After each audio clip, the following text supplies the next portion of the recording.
Yes, guys, now let us start with Accounting Standard 3 cash flow statement in your marathon revision session of accounting standards.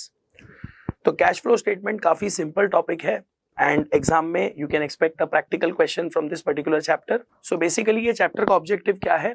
ये objective है to present the cash flow statements as per the requirements of the schedule 3, जो आपका cash का movement show करता है कि आपके organisation में कैश कैसे आ रहा है, कहाँ पे खर्च हो रहा है, कहाँ से आप ज्यादा कैश जनरेट कर रहे हो, कहाँ पे आपका कैश ज्यादा खर्च हो रहा है, मतलब बोलते हैं ना कैश हमने बर्न किया, सो कहाँ पे कैश बर्निंग हो रहा है, कहाँ से कैश आपका अर्न हो रहा है.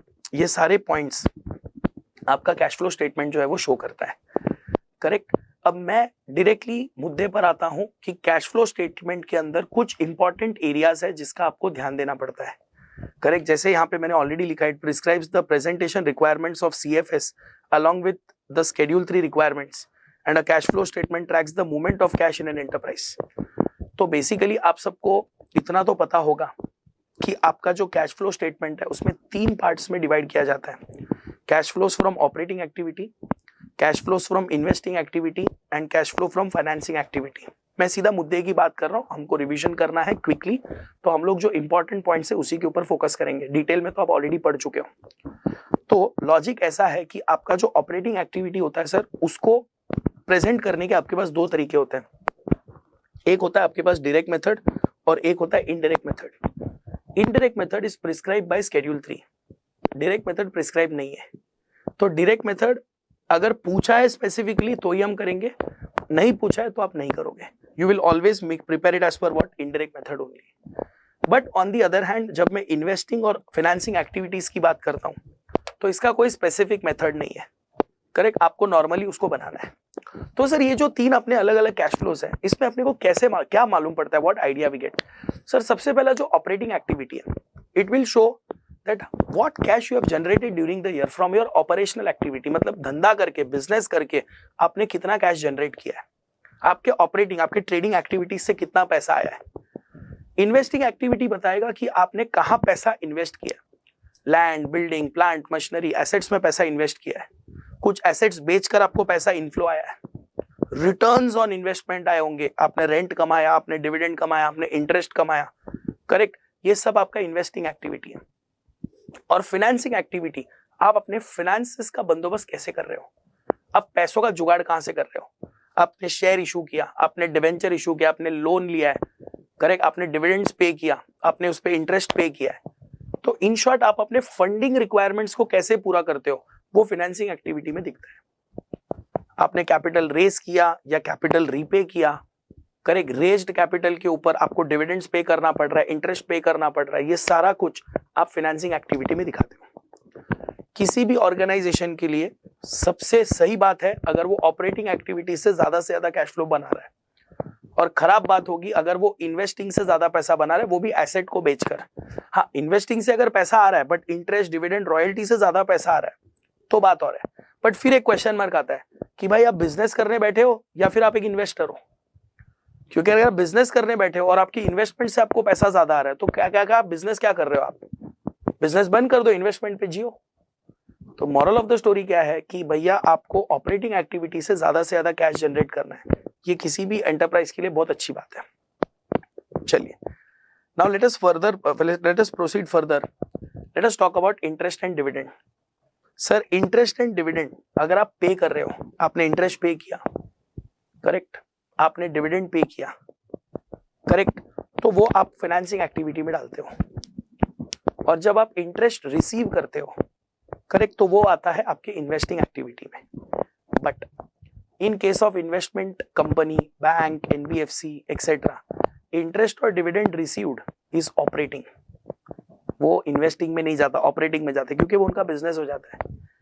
Interest paid is also operating, but dividend paid is always financing. तो banks, investment companies, NBFCs, correct, ये सबके लिए इंटरेस्ट और डिविडेंड रिसीव करना ऑपरेटिंग एक्टिविटी होता है.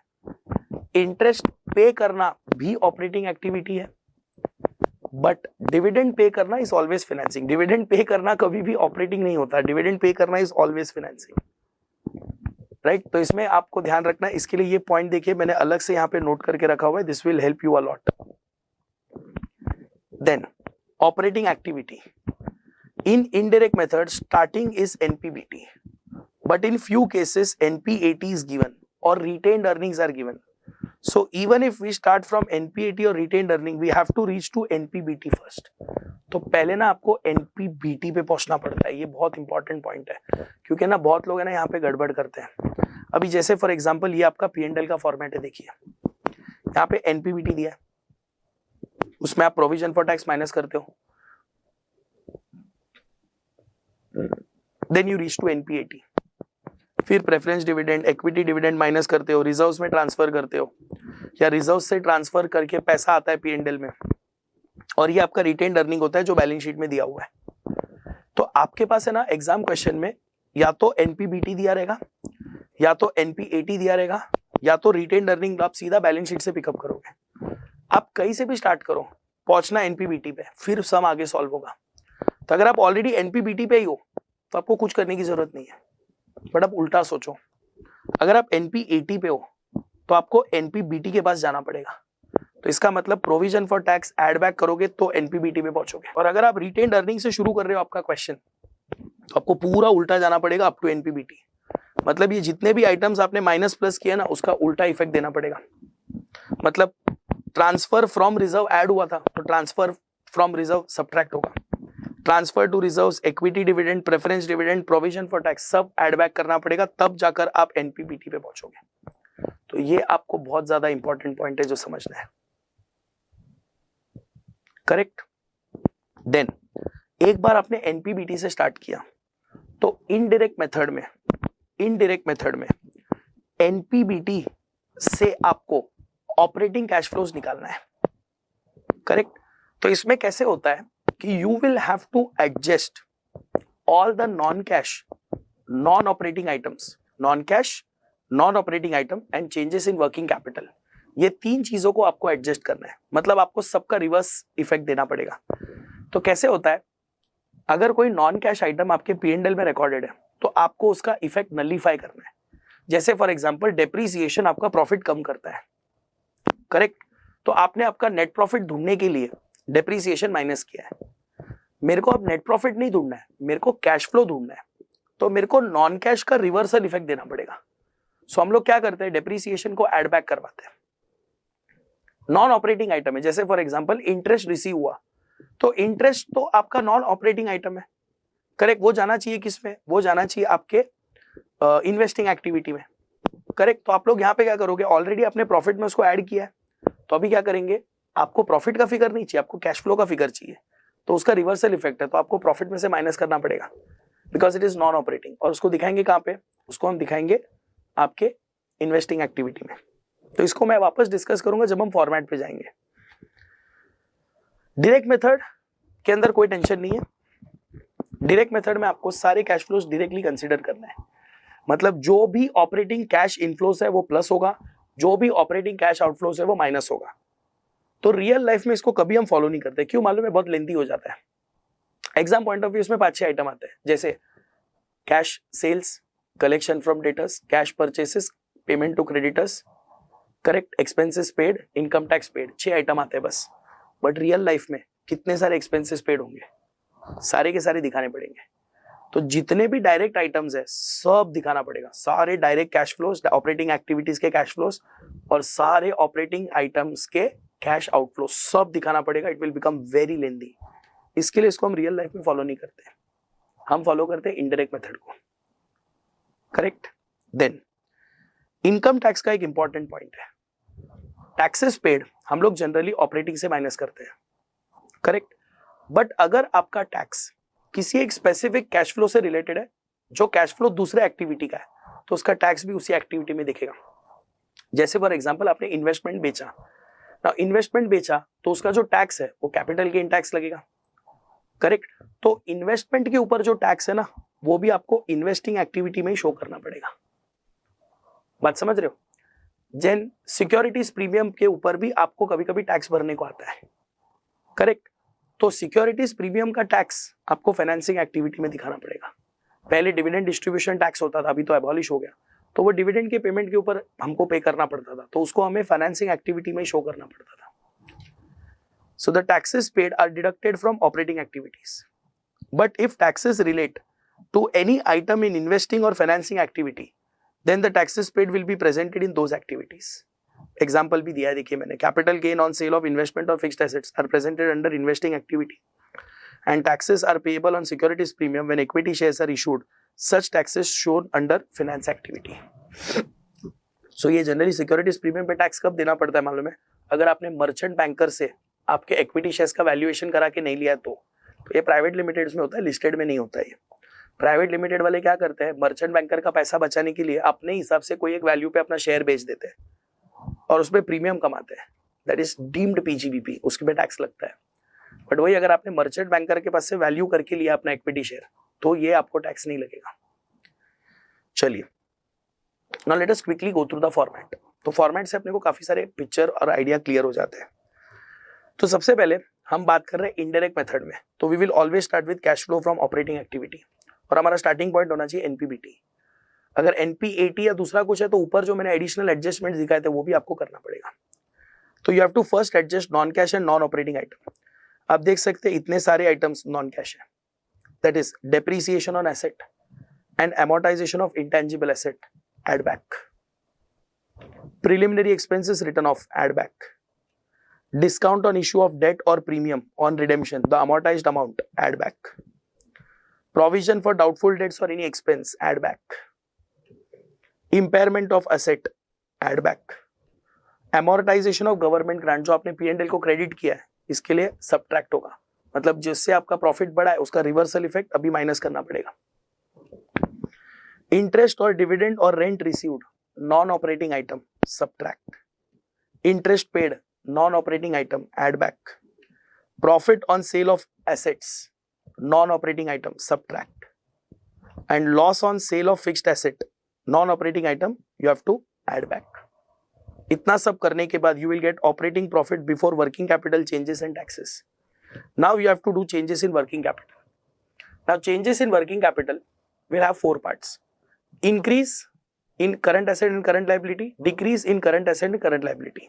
Increase in current asset will always have a negative effect. क्यों मालूम है? करंट एसेट में इन्वेस्टमेंट बढ़ाओगे ना, पैसा ब्लॉक होगा. डेटर बढ़ गया, पैसा ब्लॉक हो गया.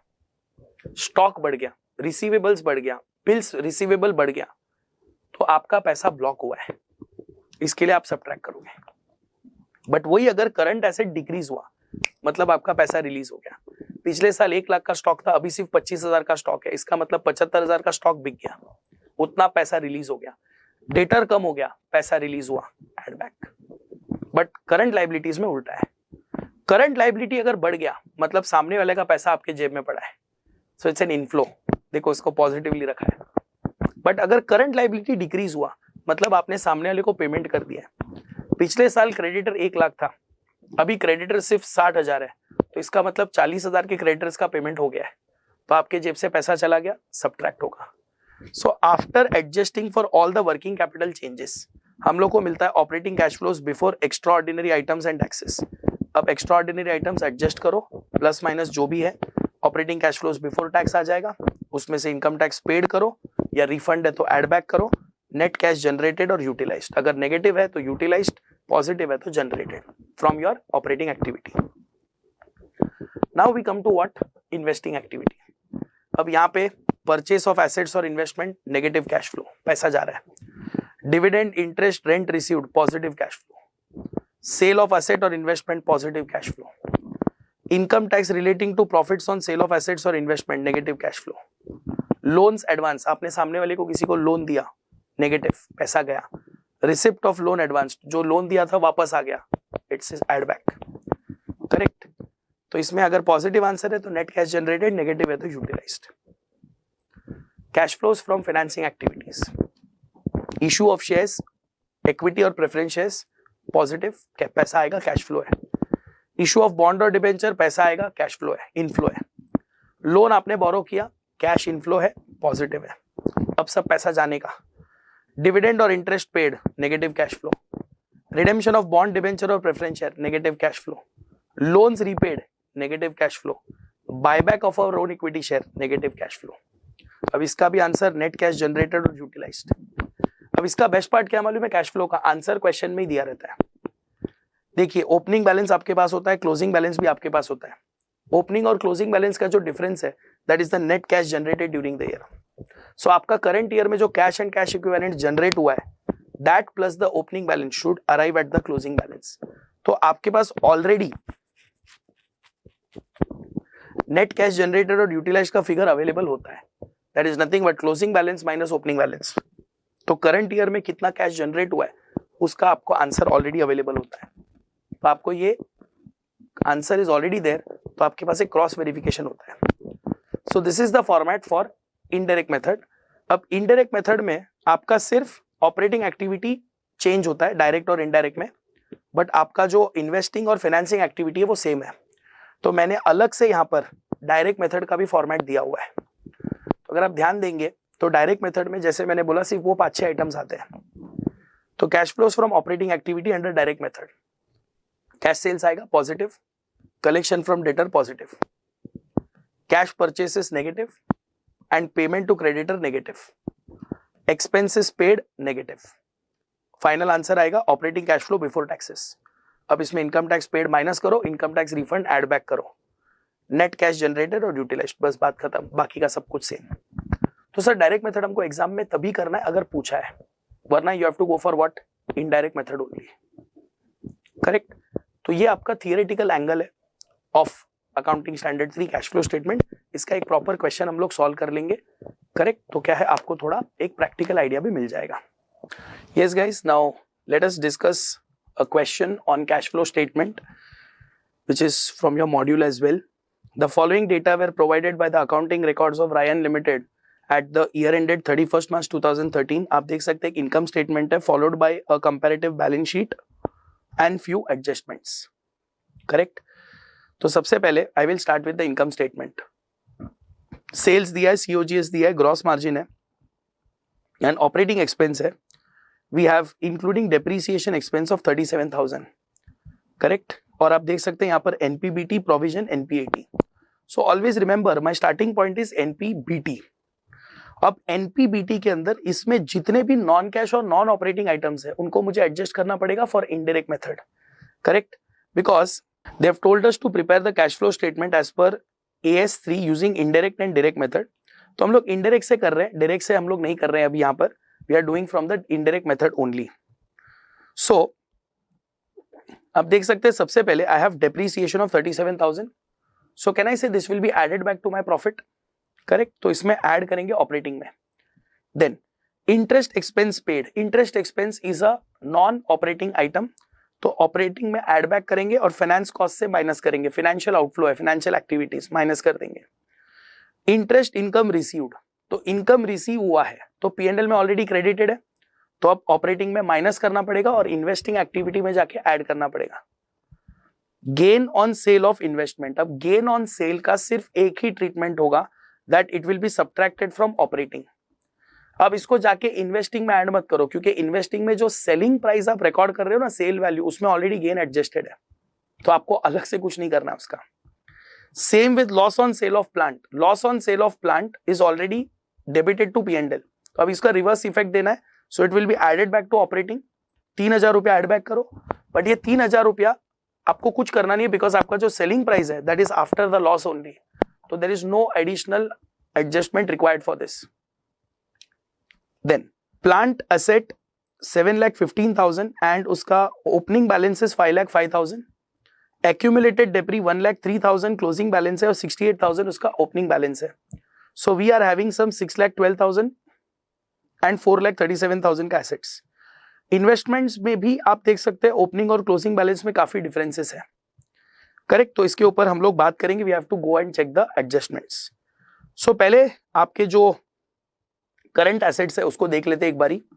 इन्वेंट्री आप देख सकते हैं ओपनिंग बैलेंस से 1,10,000 है और क्लोजिंग बैलेंस 144 है. So there is a increase in inventory. So increase in current asset is always subtracted from your operating items. So operating से less करेंगे 34,000. Accounts receivable opening 55 है, closing 47 है. So there is a reduction in accounts receivable. मतलब उतना cash collect हो गया है. तो you will add up to operating 8,000 rupees cash. Now opening balance of cash is 15,000, closing balance is 46, मतलब 31,000 से आपका कैश बढ़ गया, तो आपका आंसर इज 31,000। मतलब आपके तीनों एक्टिविटीज का जो टोटल कैश फ्लोज है during the year should be 31,000। Prepaid expense, opening 5,000, closing 1,000, तो प्रीपेड भी कम हो गया, reduction of current asset, so you will add up 4,000 to the operating items.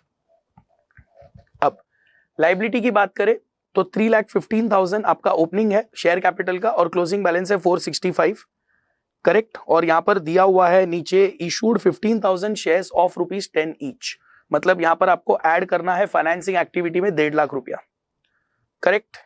Then reserves and surplus, opening balance है 1,32,000, closing balance है 140, 8,000 रुपए से reserve बढ़ गया। सर यहां पे आपका प्रॉफिट 16,000 से बढ़ा है ना, एनपीएटी, तो इधर भी तो 16,000 प्रॉफिट बढ़ना चाहिए, प्रॉफिट सिर्फ 8,000 से ही रिजर्व बढ़ा है, तो इसका मतलब 16,000 में से सिर्फ 8,000 रिजर्व में ऐड हुआ है, तो बाकी का 8,000 किधर गया रहेगा, बाकी का 8,000 डिविडेंड दिया है, बाकी का 8,000 डिविडेंड दिया है। देखिए 16,000 का एनपीएटी है, करेक्ट। तो अगर ओपनिंग बैलेंस आपका 132 है प्लस 16, क्लोजिंग बैलेंस 148 होना चाहिए ना, 140 है, तो इसका मतलब रिजर्व्स में सिर्फ 8,000 ऐड हुआ है, तो बाकी का 8,000 डिस्ट्रीब्यूटेड एज डिविडेंड, करेक्ट। और नीचे देखिए उसका कोई एडजस्टमेंट भी नहीं है, हिडन एडजस्टमेंट है, तो there is a dividend paid 8,000 रुपया which will be subtracted from financing activity.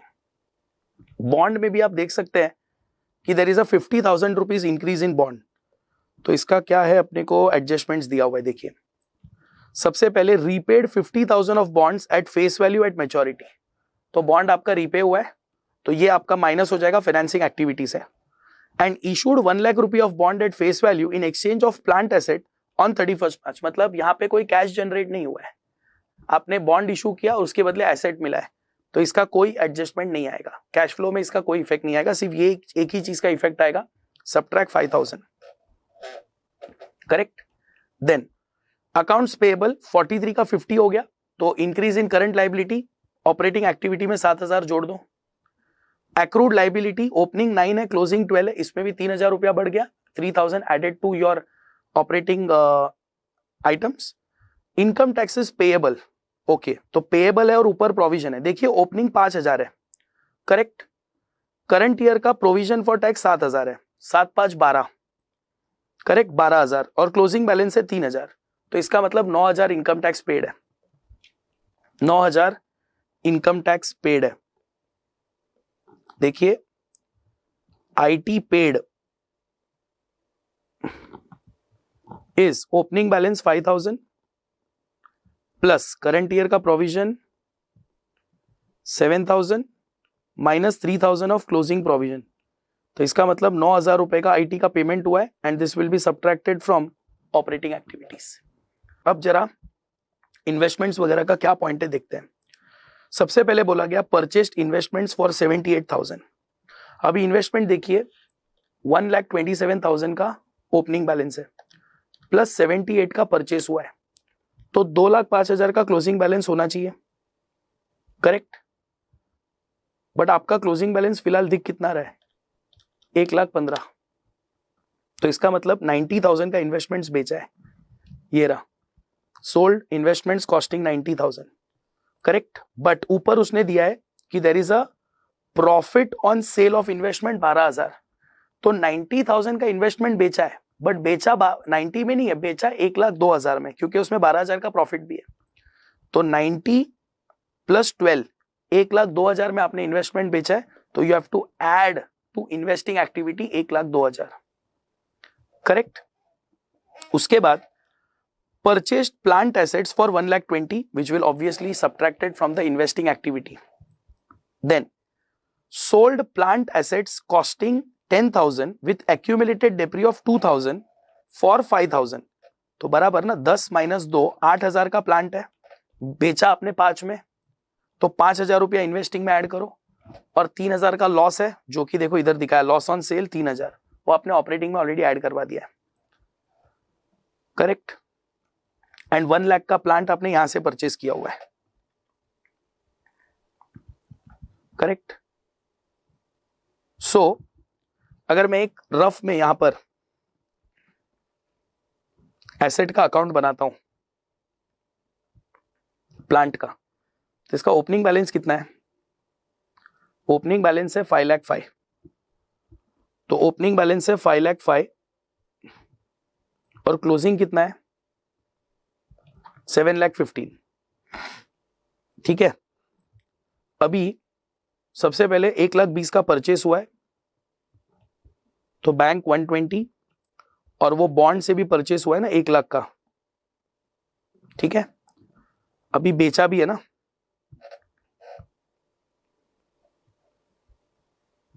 सो जो बेचा है वो 5,000 का नहीं, उसकी बुक वैल्यू कितनी है? 10,000, तो बाय बैंक 5,000 आएगा, बाय एक्यूमुलेटेड डेप्री 2,000, बाय पीएनएल 3,000 का लॉस। देखिए अकाउंट टैली हो रहा है क्या? 5,05,000 प्लस 120 प्लस 1,00,000 7,25,000 और ये भी आपका 7,25,000। परफेक्ट, मतलब इसमें और कोई एडजस्टमेंट नहीं है, 725 पे आपका प्रॉपर टैली हो रहा है, there are no further adjustments. तो बस दैट्स इट, इतना ही है, और कुछ आपको अकाउंट बनाने की जरूरत नहीं है। सो ये रहा आपका सोल्यूशन। देखिए सबसे पहले we will start with NPBT 23,000 cash flows from operating activity. देखिए adjustments for depreciation add back किया, gain on sale of investment subtracted, loss on sale of plant asset added back, interest expense add back किया, interest income subtract किया। Now you get operating profit before working capital change 68,000। Correct. अब decrease in trade receivables added, increase in inventory 34,000 subtracted, decrease in prepaid expenses 4,000 add up किया, increase in trade payable 7,000 add किया and increase in outstanding liability 3,000 add किया। So cash generated from operations before taxes and income tax paid मैंने already calculate करके बता दिया था 9,000। So this is net cash generated from operating activity 47,000। Now investing activity, purchase of plant 1,20,000 negative, sale of plant 5,000 positive, purchase of investment 78 negative and sale of investment 1,02,000 negative, interest received sale of investment 1,02,000 positive and interest received 6,000 positive. तो ये सबका जो आपका net outer column में जा रहा है that is 85,000। एक बार क्रॉस चेक कर लेते हैं, 120 negative, 78 negative, 1,02,000 plus 6 plus 5, 1,13,000 minus 120 minus 78. So it is 85 negative. Correct? So net cash used 85,000 negative. Then cash flows from financing activities, proceed from issue of capital 1.5 lakh, repayment of bond 50, interest paid 23 and dividend paid 8. Dividend paid important adjustment था. So यहाँ पे आपका जो final outer column में value जा रहा है that is 69,000 positive. This 50, 73, 79. तो 150 minus 79,000. 150 minus 50 minus 23 minus 8. 69,000 बराबर है आउटर कॉलम में पॉजिटिव। नाउ नेट इंक्रीज 31,000 आना था, वो हमने ऑलरेडी कैलकुलेट कर लिया था। Opening balance 15, closing balance 46। Correct. Income tax का वर्किंग यहां पर भी दिया हुआ है बट हमने अलग से कर लिया था। सो इसका एक क्विक क्वेश्चन मैंने सॉल्व करके ले लिया आपके साथ, right. So with this we will conclude accounting standard number 3। Thank you very much.